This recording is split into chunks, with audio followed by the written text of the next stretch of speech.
Bismillah, Assalamualaikum warahmatullahi wabarakatuh. Saya Sulistianingsih dari Fakultas Ilmu Tarbiyah dan Keguruan, jurusan Tadris Biologi 2. Baiklah, di sini saya akan menjelaskan tentang sirkulasi darah pada hewan, pada mata kuliah Fisiologi Hewan. Apa itu sirkulasi darah? Sirkulasi darah merupakan sistem peredaran darah, di mana darah mengalir ke seluruh bagian tubuh secara terus-menerus untuk menjamin suplai oksigen dan nutrien lainnya, agar organ-organ tubuh tetap dapat berfungsi dengan baik. Fungsi sistem peredaran darah. Yang pertama, mengangkut zat makanan dari usus ke seluruh jaringan tubuh. Yang kedua, mengangkut zat ampas dari jaringan tubuh ke alat pembuangan. Yang ketiga, mengangkut O2 dari paru-paru atau insang ke seluruh jaringan tubuh.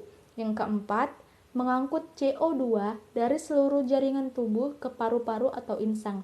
Yang kelima, mengangkut hormon dari kelenjar endokrin ke tempat saluran. Sistem peredaran darah pada hewan yaitu sistem peredaran darah terbuka dan sistem peredaran darah tertutup. Sistem peredaran darah pada hewan vertebrata. Yang pertama, Pisces. Jantung ikan terbagi menjadi ruangan, yakni satu serambi dan satu bilik.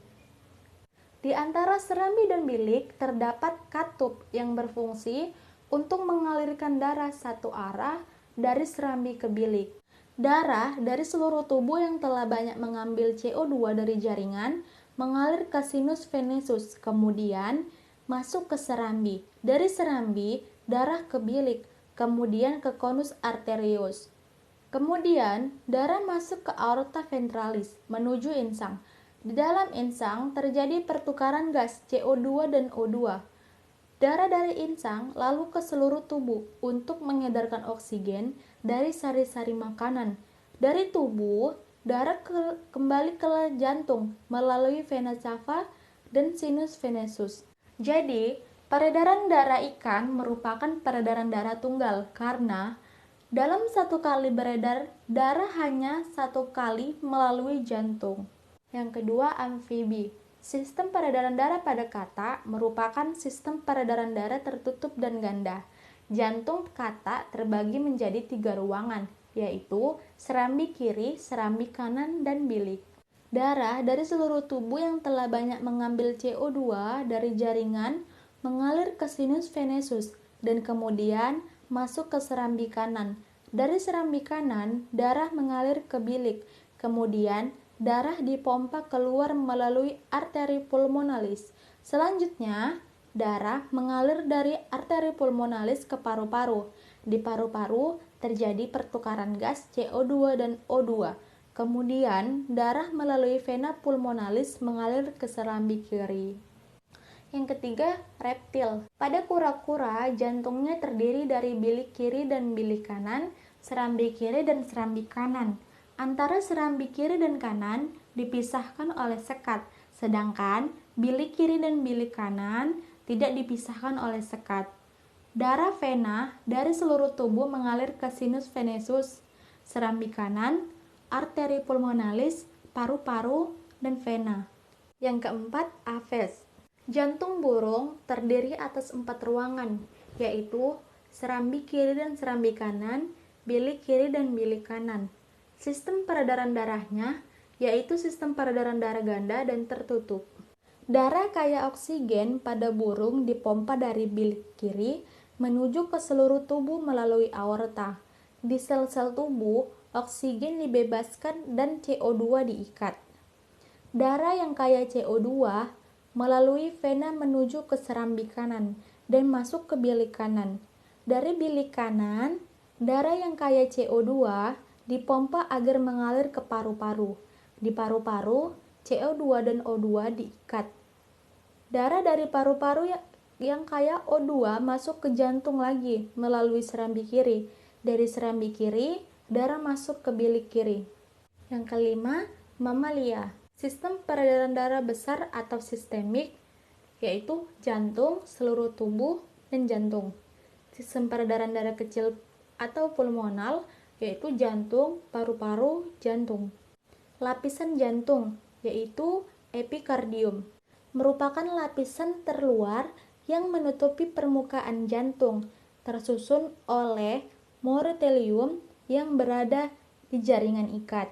Yang kedua, miokardium, yaitu lapisan tengah, tersusun oleh otot jantung dan mampu berkontraksi untuk memompa darah. Yang ketiga, endokardium, yaitu lapisan dalam yang berhubungan langsung dengan darah. 4 ruang di jantung. Yang pertama, serambi kanan, yaitu menerima darah yang mengandung CO2 dari seluruh tubuh.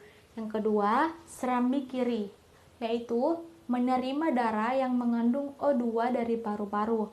Yang ketiga, bilik kanan yang memompa darah yang mengandung CO2 ke paru-paru. Yang keempat, bilik kiri, yaitu memompa darah yang mengandung O2 ke seluruh tubuh. Perbedaan arteri dan vena.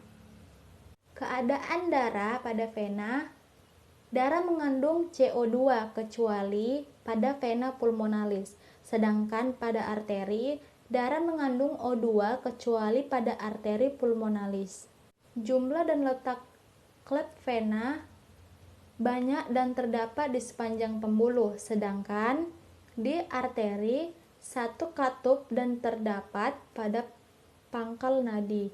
Dinding pada vena yaitu dinding tipis, sedangkan dinding pada arteri yaitu dinding tebal dan elastis. Letak vena terletak dekat permukaan tubuh, sedangkan arteri terletak di bagian dalam dari tubuh. Aliran darah pada vena yaitu menuju pada jantung, sedangkan arteri meninggalkan jantung. Tekanan pada vena yaitu lemah dan kalau terpotong menetes, sedangkan pada arteri kuat dan kalau terpotong memancar. Komponen darah terdiri dari sel darah dan plasma darah. Plasma darah terdiri dari air, protein, dan senyawa organik. Sel darah terdiri dari eritrosit atau sel darah merah, leukosit atau sel darah putih, dan trombosit atau keping darah. Sekian penjelasan dari saya. Terima kasih. Assalamualaikum warahmatullahi wabarakatuh.